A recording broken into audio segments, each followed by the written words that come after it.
Hi guys, ఈరోజు వీడియోలో మనం నెవర్ లెట్ గో అనే సర్వైవల్ హర్రర్ ఫిల్మ్ ఎక్స్ప్లెనేషన్ చూద్దాం. రీసెంట్ టైమ్స్లో నేను చూసిన థ్రిల్లర్ మూవీస్లో ఇది కూడా ఒక మంచి మూవీ. చాలా ప్లేసెస్లో అరే వీళ్ళు ఇప్పుడు స్టోరీని ఎలా ముందుకు తీసుకెళ్తారు, ఈ క్యారెక్టర్ నిజం చెప్తుందా అబద్ధం చెప్తుందా, అసలు ఫైనల్గా ఏం జరుగుతుందనే క్యూరియాసిటీని బిల్డ్ చేసింది. మీరు కూడా ఈ మూవీని చూడాలి అనుకుంటే ప్రైమ్ వీడియోలో అవైలబుల్గా ఉంది, చూసేసేయండి. అండ్ స్టోరీలోకి వెళ్ళబోయే ముందు మీ అందరికీ చిన్న రిక్వెస్ట్ గైస్, మీరు ఈ వీడియో అంతా చూసేసిన తర్వాత మీకు కానీ మా ఎక్స్ప్లెనేషన్ నచ్చితే ప్లీజ్ వీడియోని లైక్ చేసి మీలానే ఎక్స్ప్లెనేషన్స్ వినే ఒకే ఒక్కరికి ఈ వీడియోని షేర్ చేయండి. ఇక లేట్ చేయకుండా మనం స్టోరీలోకి వెళ్ళిపోదాం.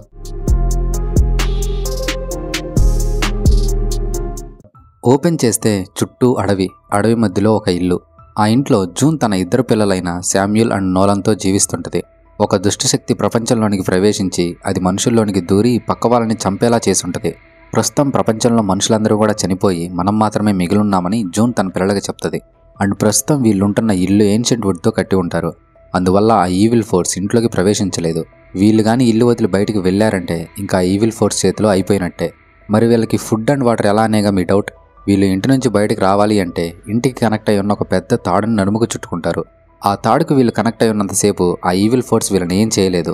సో వేటకు వెళ్ళేటప్పుడు ఇంటి నుంచి బయటకు వెళ్లాల్సి వచ్చినప్పుడు వీళ్ళు తాడుని కట్టుకుని బయటకు వస్తారనమాట. కట్ చేస్తే ఒకరోజు ఉదయం జూన్ నిద్రలేచే సమయానికి కప్పలు అరుస్తూ ఉంటాయి. ఒక్కటైనా దొరికితే తినొచ్చని జూన్ శబ్దం చేయకుండా మెల్లగా ఇంటి ముందుకు వస్తుంది. అక్కడ అరుస్తున్న కప్పని పట్టుకోవాలని ట్రై చేస్తుండగా సడన్గా అక్కడికి ఆ ఈవిల్ ఫోర్స్ మనిషి రూపంలో వచ్చి భయంకరంగా అరుస్తుంటుంది. బట్ జూన్ ఇంటి మెట్ల మీదే ఉంటుంది కదా, సో ఆ ఈవిల్ ఫోర్స్ ఏం చేయలేక వెళ్ళిపోద్ది. ఆ తర్వాత జూన్ తన పిల్లలతో ఆహారం కోసం వేటకు బయలుదేరుతుంది. ఆ సమయంలో ఈవిల్ ఫోర్స్ జూన్ నాన్న రూపం ధరించి అడవిలో తిరగడం జూన్ గమనిస్తుంది. శామ్యూల్కి ఒక చిన్న కప్ప దొరుకుద్ది. నేనింకా వాడు దాన్ని వదిలేయడమో లేదా తర్వాత వండుకొని తిరగడానికి బ్యాగ్లో వేసుకుంటాడేమో అనుకున్నా, కానీ వాడు మాత్రం దాన్ని బతికుండగానే పాప్కార్న్ నమిలినట్టు నమిలేస్తాడు. మరోవైపు నోలన్ గూట్లో ఉన్న గుడ్ల కోసం చెట్టెక్కుతాడు. బట్ అప్పటికే ఆ గుడ్లు పిల్లలైపోయి ఉంటాయి. సర్లే అని వీడి కిందికి దిగుతాడు. కానీ కొంచెం దూరంలో నోలన్కి ఒక ఎగ్ కనిపిస్తుంది. దాని దగ్గరికి వెళ్దామంటే తాడు సరిపోదు. సో నోలన్ తాడుని కొంచెం లూజ్ చేస్తుండగా అక్కడికి శామ్యూల్ వచ్చేస్తాడు. నోలన్ ఎగ్ కోసం వెళ్తున్నాడని శామ్యూల్కి అర్థమై నువ్వు తాడు లూజ్ చేయొద్దు, అది ఈవిల్ వేసిన ట్రాప్ అవ్వచ్చని అంటాడు. అయినా కూడా నోలన్ వినకుండా ఆ ఎగ్ నాకు కావాల్సిందే అని తాడు లూజ్ చేస్తుంటే అమ్మకి చెప్తా అని శామ్యూల్ విజిల్ వేయబోతాడు. సో ఇంకా నోలన్ కూడా సైలెంట్గా ఇంటికి రిటర్న్ అవుతాడు. అప్పుడు శామ్యూల్ అమ్మకి నా మీదే ఎక్కువ ప్రేమ అని అనడంతో నోలన్ వెంటనే శామ్యూల్ తాడుని కావాలనే తొక్కుతాడు. ఇంకా శామ్యూల్ జారి గుంతలో పడిపోతాడు అండ్ అతని ఒంటికున్న తాడు కూడా ఊడిపోద్ది.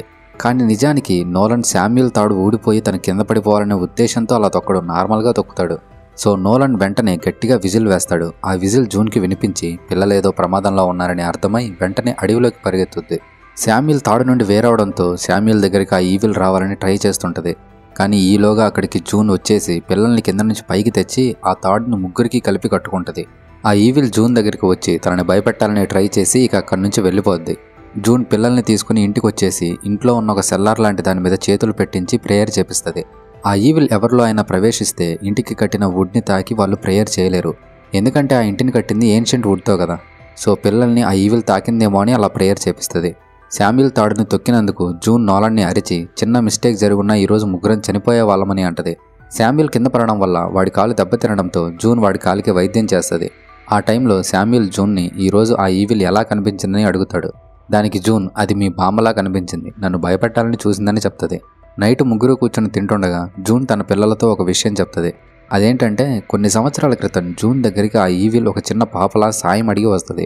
ఆ పాప కాలు గుంటలో ఇరుక్కొని ఉండడంతో ప్లీజ్ నాకు సాయం చేయని ఆ పాప జూన్ని హెల్ప్ అడుగుద్ది. కానీ జూన్కి తెలుసు ఆ ఈవిల్ పాపలా వచ్చిందని. జూన్ అసలు ఆ పాప దగ్గరికే వెళ్ళదు. ఆ పాప కొన్ని రోజులు అక్కడే హెల్ప్ హెల్ప్ అని అరుస్తూ చనిపోద్ది. అట్లీస్ట్ పాప అలా ఇరుక్కుందే అని కనికరించి నేను తాడు వదిలి రావాలని ఆ ఈవిల్ చాలా ఓపికగా ఎదురు చూసింది. కానీ నేను అసలు అక్కడికి వెళ్ళలేదు. మీరు కొంతకాలం గడిచి పెద్దయినా సరే అసలు ఆ ఈవిల్ లేదని మర్చిపోయి మీ తాడుని వదిలేయొద్దు. మీరు అలా తాడుని వదిలేయగానే అది మీ శరీరంలోనికి ప్రవేశిస్తుంది. ఆ తర్వాత అది మన ఇంట్లోకి వచ్చి మిగిలిన వాళ్ళని కూడా చంపేస్తుందని జూన్ తన పిల్లలతో చెప్తుంది. కట్ చేస్తే పిల్లలిద్దరూ మాట్లాడుకుంటుంటారు. నోలన్ శామ్యూల్ని ఆ తాడు నుండి ఫస్ట్ టైం వేరుగా కింద పడ్డావు కదా, నువ్వు ఆ ఈవిల్ ఫోర్స్ని చూసావా అని అడుగుతాడు. దానికి శామ్యూల్ లేదురా, కానీ నా దగ్గరికి ఏదో రావాలని చూసింది, ఈలోగా అమ్మ వచ్చి మనల్ని సేవ్ చేసిందని అంటాడు. అప్పుడు నోలన్ ఒకవేళ ఆ ఈవిల్ మనల్ని తాకి ఉంటే నాన్నని బామ్మని తాతయ్యని చంపేసినట్టు అమ్మ మనల్ని కూడా చంపేసేది కదా అని అంటాడు. దానికి శామ్యూల్ వాళ్ళని దుష్టశక్తి ఆవహించింది, అందుకే అమ్మ వాళ్ళని అలా చంపేసిందని అంటాడు. వీళ్ళ డాగ్ అయిన కోడాకి ఈ తాడు అసలేం అవసరం లేదు, ఎందుకంటే అది జంతువు. ఆ ఈవిల్ జంతువుల్ని ఏం చేయదనమాట. నోలన్కి కూడా ఆ డాగ్ లాగా ఫ్రీగా ఉండాలని ఆశ. ఆ రాత్రి జూన్ బయట చైర్లో కూర్చుని ఉండగా జూన్ హస్బెండ్ అక్కడికి వస్తాడు. ఆ ఈవిల్ జూన్ హస్బెండ్ రూపంలో అక్కడికి వచ్చి ఏదో ఒక రోజు నేను ఇంట్లోకి ప్రవేశిస్తా, నీ పిల్లల్ని నీతోనే తినేలా చేస్తా అని అంటది.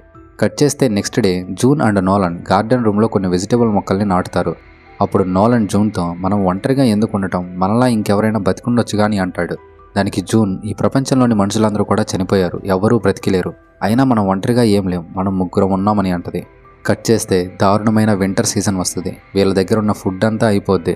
జంతువులు కూడా ఈ సీజన్లో వేరే ప్రదేశానికి వలస వెళ్ళిపోతాయి. సో వీళ్ళకి అసలు ఏ ఆహారం కూడా దొరకదన్నమాట. పిల్లలకి ఫుడ్ ఎలా పెట్టాలా అని జూన్ డల్గా ఉంటుంది. ఒకరోజు రాత్రి జూన్ స్నానం చేస్తుండగా సడన్గా వెనకేదో శబ్దం వస్తుంది. ఏంటా అని చూస్తే అక్కడ నోలన్ ఉంటాడు. నోలన్కి నిద్రలో నడిచే అలవాటు ఉంటుంది. సో జూన్ నోలన్ని తీసుకెళ్లి పడుకోబెట్టి నోలన్ కాల్కి బెల్ కట్టుద్ది. అంటే నిద్రలో లేచి నడిస్తే ఎక్కడున్నాడో ఈజీగా ఐడెంటిఫై చేయొచ్చు కదా, అందుకని గంట అనమాట.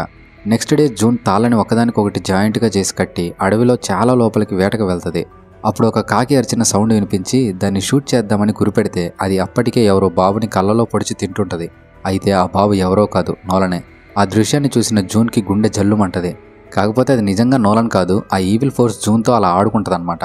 ఇంకా ఆ రోజు ఏం ఫుడ్ దొరకకపోవడంతో చెట్టు బెరడుని చెక్కి తెస్తుంది. ఆ రాత్రికి ముగ్గురు అదే తింటారు. మరి అది నిజంగా తినే బెరడేమో మనకు తెలీదు.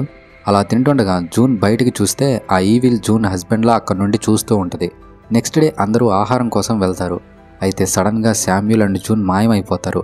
నోలన్ని ఆ ఈవిల్ ఫోర్స్ ఒక బావిలోకి లాక్కెళ్ళిపోద్ది. కట్ చేస్తే నోలన్ నిద్ర నుంచి మేల్కొంటాడు. కానీ మనోడు నిద్రలో నడుస్తూ ఇంటి బయటకు వచ్చేసి ఉంటాడు. వాడికేమో తాడు కూడా కట్టుండదు. వామ్మో బయటకు వచ్చేసాను, తాడు కూడా లేదని బాగా భయపడతాడు. వెంటనే జూన్ అక్కడికి వచ్చి నోలన్ని ఇంట్లోకి తీసుకెళ్లి ఇంటి చక్కని తాకించి ప్రేయర్ చేపిస్తుంది. నోలన్ కూడా ప్రేయర్ చేస్తాడు. ఆ తర్వాత అక్కడున్న చిన్న సెల్లార్ రూమ్లో నోలన్ని పడుకోబెట్టి పైన డోర్ వేసేస్తుంది. మనోడి దెబ్బకి ప్యాంట్లోనే పోసేసుకుంటాడు. జూన్ ఆ డోర్ ఓపెన్ చేసి, చూసావా ఆ ఈవిల్ ఫోర్స్ నీ నుంచి వెళ్ళిపోయిందని అంటది. ఆ సెల్లార్లో కాసేపు ఉంచితే చిన్న ఈవిల్నెస్ బాడీలో ప్రవేశించినా కూడా పోతుందని జూన్ నమ్మకం అన్నమాట. కట్ చేస్తే నోలన్ శామ్తో, మనం ఇంటి నుంచి వెళ్ళిపోదాం, నాకు అమ్మ మీద నమ్మకం లేదు, ఇన్ని రోజులు అమ్మ ఫుడ్ కోసం చాలా ట్రై చేసింది, ఇప్పుడు మనం వెళ్ళి ట్రై చేద్దాం, ఎక్కడైనా ఫుడ్ దొరికితే అమ్మని కూడా తీసుకెళ్ళొచ్చని అంటాడు. కానీ శామ్యూల్ మాత్రం తాడుని వదిలేస్తే ఆ ఈవిల్ చేతిలో అయిపోతాం అండ్ అమ్మ మాట దాటి నేను రానని అంటాడు. తన బ్రదర్ని వదిలి వెళ్ళిపోవడం నోలన్కి ఇష్టం లేక తను కూడా ఆగిపోతాడు. వీళ్ళు మాట్లాడుకుంటున్న ఈ మాటలన్నింటినీ కూడా జూన్ బయట నుంచి వింటూనే ఉంటుంది. నెక్స్ట్ డే జూన్ ఒక పోలరాయిడ్ కెమెరాని తెచ్చి పిల్లలకి చూపిస్తుంది. వీళ్ళు ఆ కెమెరాని, దాంతో తీసిన ఫొటోస్ని చూసి ఆశ్చర్యపోతారు. అంటే ఈ పిల్లలిద్దరూ కూడా ప్రపంచం అంతమైన తర్వాత పుట్టిన వాళ్ళు కదా, సో వీళ్ళకి అది వింతగానే కనిపిస్తుంది. ప్రస్తుతం దారుణమైన వింటర్ సీజన్, ఫుడ్ ఎక్కడా కూడా దొరకట్లేదు. ఇలానే అయితే మనం కూడా చనిపోతాం. సో మనం కోడని చంపేసి తిందాం. నెల రోజులు మనకి ఫుడ్కి ఏ దిగులు ఉండదు. మనమే ఫుడ్ లేక ఆకలితో ఉంటున్నాం, ఇంకా కోడాకి ఏం పెడతాం, దాన్ని చంపేసి తిందామని జూన్ తన పిల్లలతో అంటది. మనకి వేరే దారి లేదని శామ్యూల్ కూడా ఒప్పుకుంటాడు. కానీ నోలన్కి మాత్రం కోడ అంటే చాలా ఇష్టం. దాన్ని చంపొద్దని అరిచి డాగ్తో బయటికి వెళ్తాడు. కానీ జూన్ మాత్రం బౌని తీసుకుని నోలన్ దగ్గర నుండి ఆ డాగ్ని లాక్కుని చంపాలని తీసుకెళ్తుంది. సీరియస్లీ ఈ సీన్లో నాకు ఆ డాగ్ని చూస్తే పాపం అనిపించింది. ఇంకా నిజంగా పెట్ లవర్స్కి అయితే ఈ సీన్ చూసేటప్పుడు ఇంకా పూర్తిగా ఏడ్చేస్తారేమో. జూన్ కోడని చంపడానికి గార్డెన్ రూమ్లోకి తీసుకెళ్తుంది. కానీ జూన్కి కోడని చంపడానికి అసలు మనసు ఒప్పుకోదు. బాగా ఏడ్చి బాధపడుద్ది. ఇక జూన్ కోడని చంపేయడానికి తనకి బౌ గురి పెట్టుద్ది. ఆ డాగ్ కూడా ఎంత వినయంగా ఉంటుందంటే అట్లీస్ట్ తిరిగి దాడి కూడా చేయదు, అట్లీస్ట్ అరవను కూడా అరవదు. ఆ టైంలో నోలన్ కత్తి తీసుకుని అక్కడికి వచ్చి జూన్ని పిలుస్తాడు అండ్ వాడు తాడు కూడా కట్టుకుని రాడు. ఆ టైంలోనే కోడ అక్కడి నుంచి పారిపోతుంది. నిన్న నైట్ శామ్యూల్ నిద్రలో నడుచుకుంటూ వెళ్ళినప్పుడు కూడా ఆ ఈవిల్ తననేం చేయలేదు కదా. సో అసలు ఆ ఈవిల్ ఫోర్స్ అనేదే ఈ ప్రపంచంలో లేదు, కావాలంటే మీరు కూడా తెలుసుకోండి అని నోలన్ జూన్ తాడుని కట్ చేసేసి డోర్ వేసేస్తాడు. తాడుని కట్ చేయడంతో ఆ ఈవిల్ డెఫినెట్గా వస్తుందని జూన్కి భయం వేసి, త్వరగా రూమ్ డోర్ ఓపెన్ చేయి నోలన్, ఆ ఈవిల్ నా వల్లే ఇక్కడికి వచ్చింది, అది నన్ను మళ్ళీ ఆవహిస్తే మిమ్మల్ని కూడా చంపేసేలా చేస్తుందని అంటది. శామ్ డోర్ ఓపెన్ చేద్దామని అక్కడికి వస్తాడు. కానీ నోలన్ మాత్రం శామ్యూల్ని ఆపేస్తాడు. అప్పటికే ఆ ఈవిల్ జూన్ ఉన్న రూమ్లోకి వచ్చేస్తుంది. ఆ ఈవిల్ జూన్ బాడీలోకి వెళ్తే పిల్లల్ని కూడా తినేలా చేస్తుందని ఒక గ్లాస్ ముక్కతో జూన్ శామ్యూల్ నోలన్ని కొట్టి వెళ్ళి డోర్ ఓపెన్ చేస్తాడు. కానీ ఆ సమయానికి జూన్ చనిపోయి ఉంటుంది. ఇంకేం చేస్తారు, పాపం ఇద్దరు కూడా బాగా బాధపడతారు. నోలన్కి కూడా కాస్త భయం వేసి ఈవిల్ నిజంగా ఉందేమో అని మళ్ళీ తాడు కట్టుకుంటాడు. నోలన్ డాగ్ కోసం వెతకడానికి వెళ్ళి దాన్ని పిలుస్తుంటాడు. కానీ అప్పటికే అది బాగా భయపడిపోయి వెళ్ళి దాక్కుని ఉంటుంది. నెక్స్ట్ డే నోలన్ తాళను ఒకదానికొకటి కలిపి కట్టి చాలా దూరం వెళ్ళి చివరికి ఒక రోడ్ని చేరుకుంటాడు. నోలన్ అక్కడికి వెళ్ళాక ఎవరైనా ఉన్నారా, హెల్ప్ హెల్ప్ అని అరిచి ఆ తర్వాత తిరిగి ఇంటికి వెళ్తాడు. నోలన్ ఇంటికి వచ్చే సమయానికి కోల్ అనే వ్యక్తి అక్కడికి వచ్చి, నేను పక్కనే హైకింగ్ చేస్తుంటే ఎవరో హెల్ప్ హెల్ప్ అని అరిచారు, అది నువ్వేనా అని అడిగి మీ వాళ్ళెవరూ లేరా అని మాట్లాడుతుంటాడు. నోలన్ ఆ వ్యక్తిని చూసి షాక్ అయిపోతాడు. అంటే నిజంగా మనుషులు ఉన్నారా, అందరూ చనిపోయారని అమ్మ చెప్పింది కదా అనే షాక్లో ఉండిపోతాడనమాట. ఇంకా నోలన్ కాస్త భయపడుతూనే అమ్మ చనిపోయింది, అన్నకి బాలేదు, ఫుడ్ కావాలని అంటాడు. అప్పుడు కోల్ తన బ్యాగ్లో ఫుడ్ ఉంది ఇస్తానని అంటాడు.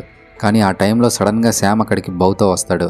తనని ఎక్కడ షూట్ చేస్తాడేమో అని కోల్ కాస్త భయపడి నేను సైలెంట్గా వెళ్ళిపోతా, నన్నేం చేయొద్దని అంటాడు.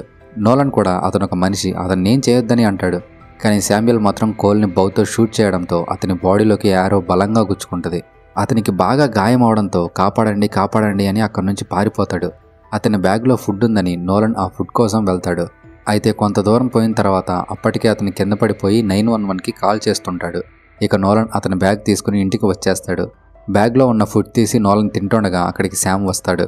నోలన్ శామ్యుల్ని కూడా వచ్చి తినమని అంటాడు. కానీ శామ్యుల్ మాత్రం తినడు. అప్పుడు నోలన్ శామ్యుల్ని అరిచి అసలు నిజంగా ఈవిల్ ఫోర్స్ లేదేమో, మనం అమ్మతోనే ఉండాలని అమ్మ అబద్ధం చెప్పుండొచ్చని అంటాడు. బట్ శామ్యుల్ మాత్రం అక్కడి నుంచి వెళ్ళిపోతాడు. కానీ మిడ్ నైట్ బాగా ఆకలయ్యి మళ్ళీ ఆ ఫుడ్ కోసం వచ్చి దాన్ని తింటాడనమాట. ఆ తర్వాత అతని వస్తువులన్నింటినీ చెక్ చేస్తుంటే అతని కూతురుతో దిగిన ఫోటో కనిపిస్తుంది. అండ్ ఆ వస్తువుల్లో ఒక టార్చ్ లైట్ కూడా ఉంటే దాంతో ఆడుకుంటూ బయట చైర్లో కూర్చొని ఉంటాడు. ఆ సమయంలో జూన్ చనిపోయిన రూమ్లో నుండి ఏదో సౌండ్ రావడంతో శామ్యుల్ వెంటనే అక్కడికి వెళ్తాడు. అయితే అక్కడ జూన్ నిలబడినట్టు కనిపించడంతో శామ్యుల్ వెంటనే డోర్ ఓపెన్ చేసి అమ్మ అని పిలుస్తాడు. కానీ అక్కడ జూన్ డెడ్ బాడీ తప్ప అసలు ఏమీ ఉండదు. ఆ టైంలో ఒక పాప అక్కడికి వచ్చి మా నాన్న నన్ను కారు దగ్గరే ఉండమని చెప్పాడు కానీ ఇంకా తిరిగి రాలేదు, ఆయన అడుగుజాడలు చూస్తూ ఇక్కడి వరకు వచ్చానని అంటది. అయితే శామ్యుల్ చేతిలో ఉన్నది తన ఫాదర్ టార్చ్ లైట్ అని గుర్తుపట్టి ఆయన ఏం చేశావని అంటది. అప్పుడు శామ్యుల్ మీ నాన్నని ఈవిల్ ఫోర్స్ అనుకున్నా, అందుకే చిన్న పొరపాటు జరిగిందని అంటాడు. ఆ పాపకి ఇంకా భయం వేసి అక్కడి నుంచి అడవిలోకి పారిపోద్ది. ఇక శామ్యుల్ వెంటనే ఆ పాప కోసం అడవిలోకి పరిగెడతాడు. ఆ పాప శామ్యుల్ని అక్కడక్కడే బాగా తిప్పిస్తుంది, తాడంతా అయిపోద్దనమాట. ఆ అమ్మాయి ఖచ్చితంగా ఈవిల్ ఫోర్స్ కాదని శామ్యుల్కి అనిపించి తాడు విప్పేసుకుని ఆ పాప కోసం అడవిలోకి వెళ్తాడు. కట్ చేస్తే ఒక చెట్టుకి ఆ పాప 6 చేతులతో ఎక్కడం స్టార్ట్ చేస్తుంది. శామ్యుల్ వెనుకున్న చెట్టు మీద నుంచి ఆ పాప కిందకి దూకి తన నుండి ఆ ఈవిల్ ఫోర్స్ని శామ్యుల్ మీదకి వదులుతుంది. ఆ ఈవిల్ ఫోర్స్ ఇక శామ్యుల్ నోట్లోకి వెళ్ళుద్ది. కట్ చేస్తే నోలన్కి మెలకు వస్తుంది. పక్కన శామ్యుల్ లేకపోవడంతో బయటికి వస్తాడు. బయట టార్చ్ లైట్ కింద పడి ఉండడంతో ఇక నోలన్ శామ్యుల్ కోసం అడవిలోకి వెళ్తూ శామ్యుల్ని గట్టిగా పిలుస్తుంటాడు. అప్పుడు శామ్యుల్ కూడా పలకడంతో నోలన్ అటువైపు వెళ్తాడనమాట. కానీ అప్పుడు శామ్యుల్ నోలన్ వెనక్కి వచ్చి తాడుని కట్ చేస్తాడు. అండ్ సడన్గా శామ్యుల్ నోలన్కి ఎదురుగా ప్రత్యక్షమవుతాడు. అదేంటి ఇప్పుడే కదా శామ్యుల్ నా వెనుకున్నాడు, ఈలోపే ముందుకెలా వచ్చాడని నోలన్కి భయం వేసి వెంటనే ఇంట్లోకి వెళ్ళిపోతాడు. కట్ చేస్తే నోలన్కి శామ్యుల్ పైన నడుస్తున్న శబ్దం వినిపించడంతో నోలన్ పైకి వెళ్తాడు. శామ్యుల్ బెడ్ మీద సైలెంట్గా కూర్చుని ఉంటాడు. నోలన్కి ఎందుకో శామ్యుల్ మీద బాగా డౌట్ వచ్చి శామ్యుల్ చేతిని పట్టుకుని ఇంకో చేత్తో ఇంటిని టచ్ చేసి ప్రేయర్ చేయడం స్టార్ట్ చేస్తాడు. కానీ శామ్యుల్ బాడీలో ఈవిల్ ఫోర్స్ ఉంటుంది. సో వెంటనే కత్తితో నోలన్ మీద అటాక్ చేస్తాడు. కానీ నోలన్ తప్పించుకుని వేరే రూమ్లోకి వెళ్ళి డోర్ వేసుకుంటాడు. ఇంకా శామ్యుల్ రూమ్ డోర్కి మంచం అడ్డుపెట్టి ఇంటిని తగలబెట్టేస్తాడు. ఆ తర్వాత శామ్యుల్ కెమెరాతో ఇంటి బయటికి వెళ్ళి ఇల్లు కాలుతుండడాన్ని ఆనందంగా చూస్తుంటాడు. నోలన్కి ఎలా తప్పించుకోవాలో తెలియక అటు ఇటు తిరుగుతుంటే ఆ ఈవిల్ జూన్ రూపంలో అక్కడికి వచ్చి నోలన్ని తన దగ్గరికి రమ్మని పిలుస్తుంటుంది. కానీ అదంతా కూడా ఈవిల్ ప్లే చేస్తున్న ట్రిక్ అని నోలన్కి అర్థమై ఇక వెంటనే అక్కడి నుంచి గ్రౌండ్ ఫ్లోర్కి వెళ్తాడు. జూన్ కూడా నోలన్ వెనకే వెళ్తుంది. జూన్ వచ్చేలోగా నోలన్ సెల్లార్ డోర్ని ఓపెన్ చేసి దాక్కుంటాడు. జూన్ అక్కడికి వచ్చి నిలబడగానే నోలన్ వెనక నుండి ఫాస్ట్గా వచ్చి జూన్తో సహా ఆ రూమ్లోకి దూకి జూన్ని వెళ్ళనివ్వకుండా గట్టిగా పట్టుకుంటాడు. ఆ ప్లేస్ కాస్త పవిత్రమైంది కదా, సో ఆ ఈవిల్ వెంటనే జూన్ శరీరం నుండి బయటికి వచ్చేస్తుంది. ఆ ఈవిల్ చూడడానికి స్నేక్ అండ్ మనిషి 2 కలిసిన రూపంలో ఉంటుంది. ఆ తర్వాత ఆ ఈవిల్ పూర్తిగా నాశనం అయిపోద్ది. ఇల్లు కాలిపోతుండగా శామ్యుల్ కెమెరాతో ఒక ఫోటో తీసుకుంటాడు. కట్ చేస్తే రెస్క్యూ ఫోర్స్ వాళ్ళు అక్కడికి వచ్చి నోలన్ని కాపాడి హెలికాప్టర్లోకి ఎక్కిస్తారు అండ్ శామ్యుల్ని కూడా కాపాడతారు. ఇక వాళ్ళ పిల్లల్ని సిటీలోకి తీసుకెళ్తారు. సో మనుషులందరూ చనిపోయారని జూన్ చెప్పిన మాట అబద్ధం అన్నమాట. పిల్లలు తనతోనే ఉండాలని అలా చెప్పుండొచ్చు. శామ్యుల్ లాస్ట్లో దిగిన ఫోటో ఇంటి దగ్గరే ఉంటుంది. కానీ ఆ ఈవిల్ మాత్రం పూర్తిగా అంతమవదు. ఆ ఫోటోలో ఈవిల్ శామ్యుల్ భుజం మీద చెయ్యి వేసి ఉంటుంది. ఇక్కడితో ఈ స్టోరీ అయిపోయింది.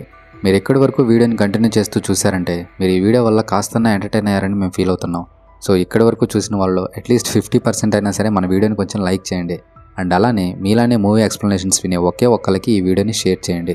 మనం మళ్ళీ మరో వీడియోతో కలుద్దాం. అంతవరకు టేక్ కేర్, బాయ్.